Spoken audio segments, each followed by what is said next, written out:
For our debut episode of Examining the Classics, I've chosen a title that is but a few years old. However, its impact on the gaming industry, and more importantly, video game storytelling, cannot be overstated. Today, we're going to reflect on Naughty Dog's utterly brilliant The Last of Us. Released in 2013 to near universal critical acclaim, The Last of Us is one of my favorite games of all time, and in my opinion, a seminal title for the industry. I personally consider it the pinnacle of video game character development to this day. So without further ado, let's examine why. The Last of Us wastes no time in setting the stage for the ensuing struggle. The opening chapter, in which you begin by playing as Sarah as the outbreak is first occurring, is both shocking and abrupt. While short, it does an excellent job of demonstrating the rate at which panic and desperation escalate given the circumstances.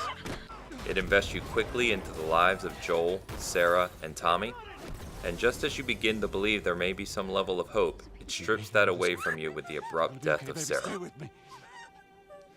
This initial setup is quite frankly brilliant. Not only does it invest the player into the story immediately, but it defines Joel's character from the outset, which ends up having deep implications for the rest of the journey. Fast forward 20 years, and you are shown the devastating results of the outbreak while assuming the role of a far more seasoned and hardened Joel. Tommy is nowhere to be found, and you are introduced to Tess, presumably Joel's partner.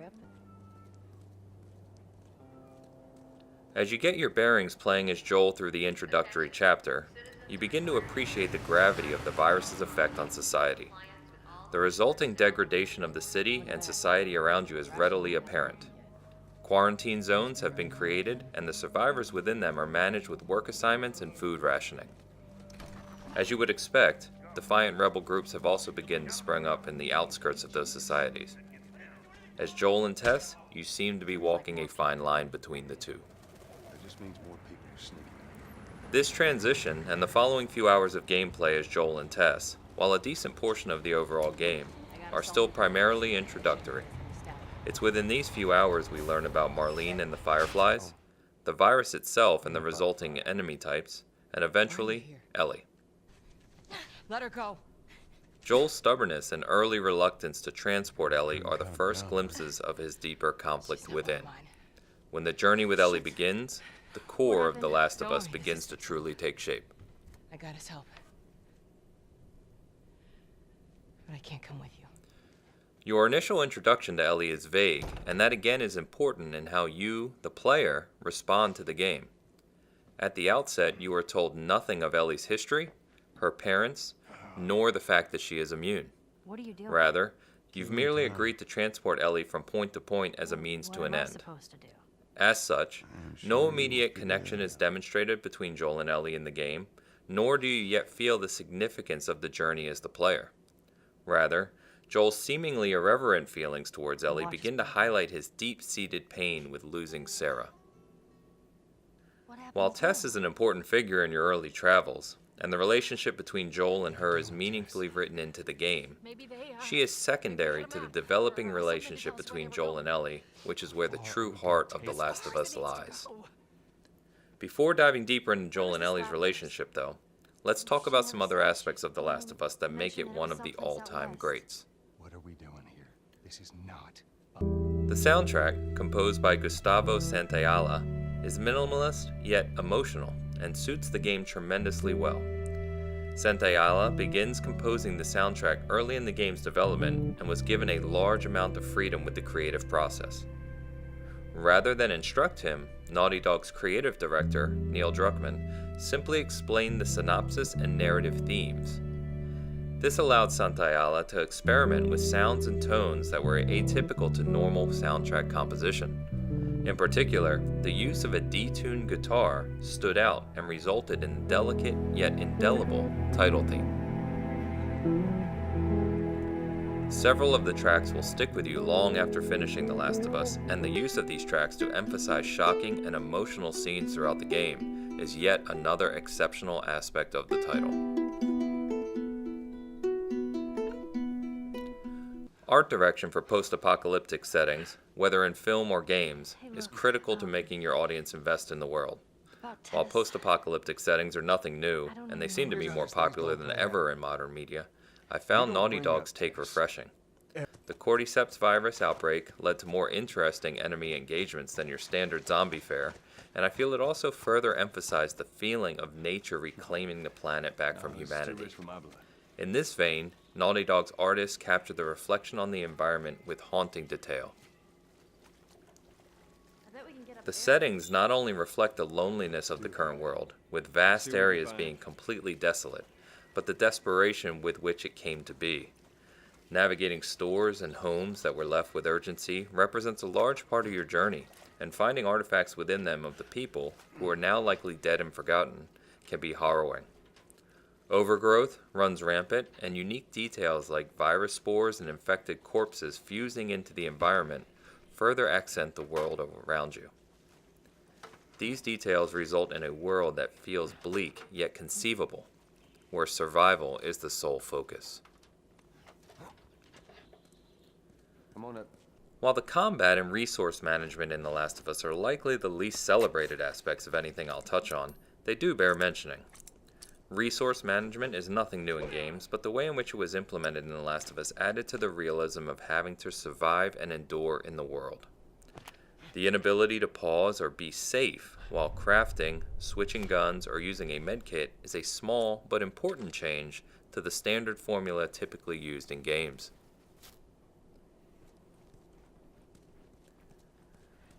The combat itself is challenging at times and reflective of the setting. It's very easy to make mistakes which result in you dying. Given the setting, the brutality in combat, especially melee combat, is palpable. The set animations vary by weapon, angle, and position, and are cinematic and highly visceral. It's the design in these areas that emphasizes the savage nature of what remains of humanity in The Last of Us. On a deeper level, the themes built around combat lend to more believable characters, especially as they relate to the females in the game. As mere survival is imperative, characters like Tess and Ellie exhibit associated traits. While strong female characters are becoming more common, even just a few years ago when The Last of Us released, it was a more salient statement. It also facilitates Ellie's character development over the course of the game, which in my opinion is the most important attribute The Last of Us possesses. It's the same basic concept. Lift it up. After Tess's and Henry's death in the spring, your remaining time within The Last of Us is primarily spent with Joel and Ellie. The development of these two characters, individually and in relation to one another, is one of the greatest achievements in video game narrative in my opinion. The presentation of the story and world through seasons further accents the growth of the relationship and, in particular, Ellie's rapid maturation. Early in the fall, where Joel's main goal is to search out his brother Tommy to assist with transporting Ellie, he demonstrates his continued insistence on viewing Ellie as merely an object. The distance at which he keeps himself emotionally guarded from Ellie is often on display. Meanwhile, Ellie, who has never experienced a normal life or even known parents, is merely looking for acceptance. Her attempts to prove herself to Joel are often minimized, or worse, disregarded entirely. Immune to what? Feel that breeze, huh? This early contrast is conceptualized for the player extremely well using commentary, situational cutscenes, optional conversations, and simple banter, a technique Naughty Dog uses extremely well in other titles like Uncharted as well. As fall progresses, and Joel and Ellie spend more time combating the world around them with only each other to rely on, the relationship matures. And when winter opens, with Joel near death, you assume the role of Ellie in a much different state.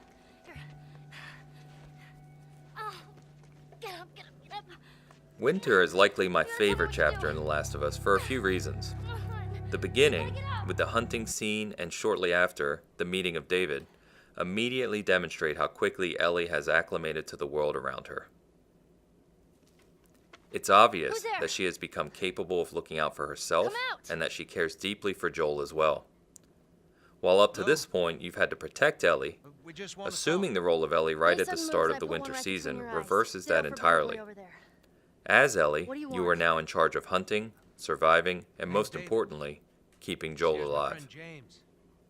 But from a larger group. Women, children. No other chapter in the game represents the survive and endure tagline more. Women and children. Playing as Ellie, you face some truly challenging obstacles, and the interaction with David, from its beginning right through to its fervent conclusion, is exceptional. In particular, the scenes while being jailed are highly memorable. Ellie's demeanor, acute awareness of the dire situation, and her responses to it made me truly appreciate a level of character development typically reserved for film. The transition then back to Joel, as you're tasked with finding and saving Ellie, cements their new bond. As you fight your way to her and eventually rescue her, the chapter dramatically ends. Then as spring opens, there is a decidedly different dynamic between the two. Immediately as spring begins, and you make your final push to find the Fireflies, Naughty Dog once again demonstrates their distinct ability to highlight emotion. Joel, now a much stronger father figure for Ellie, exhibits his concern for her as she seems distant in their conversations. Clearly, what occurred through winter has affected her as she remains shaken and detached from the task at hand. This leads to one of the most memorable scenes in the game, where Ellie and Joel come across giraffes that have escaped their previous captivity. We don't have to do this. Ellie's pure wonderment at the giraffes is heartwarming. The conversation she has with Joel about them seems to signify a renewal of her spirit in the vein of life still having the capability to be beautiful. After all we've been through. It's another one of those special moments in The Last of Us that has to be experienced to be truly understood. After that touching moment, you are then led to the final chapter and eventually the divisive conclusion.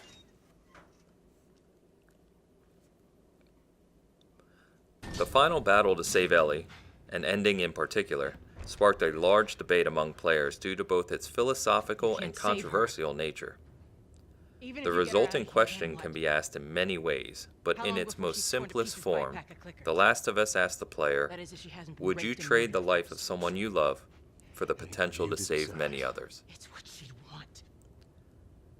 The brilliance in making the player think in those terms, of course, is that every player can relate in some way and each will have their own unique answer. While the game makes the decision for you given its cinematic, story-driven design, it causes a great deal of introspection upon completion. Found the Fireflies. To counter Joel's decision, it's very easy to argue that any chance to eradicate the virus should have been taken. It should have been done for the greater good of humanity. However, the strongest evidence for how remarkable of a bond is developed between the player and the characters over the course of the game is that it makes them question their own rationale. Joel's decision to kill the Fireflies, the scientist, and even Marlene to escape with Ellie was already debatable. But the following final scene, as The Last of Us manages to do several times, added yet another layer of intricacy. Back in Boston? When Ellie asked Joel starkly if he was telling the truth about what had occurred with the Fireflies, and he then lies to her, it causes immediate My consternation. best friend was there. By the end of the game, Joel and Ellie have a near father and daughter relationship and have depended upon one another to survive multiple times. With that context in mind, Joel lying to her felt like a betrayal in many facets. But this, of course, is the brilliance in the ending and what led to the many conversations about the story afterwards. I'm still waiting for my turn. Ellie.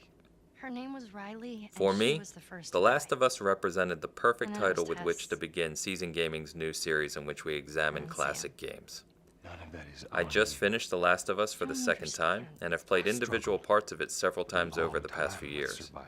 After finishing it again, I continue to be amazed at how strong the narrative is. The way the game makes you feel about the characters, Joel and Ellie in particular, is rather shocking to be honest. Swear to me. There are some that continue to argue that video games Swear cannot to be me art, that everything that they you've are said an about the inferior Fireflies is form of true. media. I disagree entirely. The Last of Us represents one I of the swear. greatest examples as to why. It continues to leave a lasting mark on me, and I presume many of you, and I appreciate it on the same level I appreciate some of my favorite films. It is quite simply remarkable.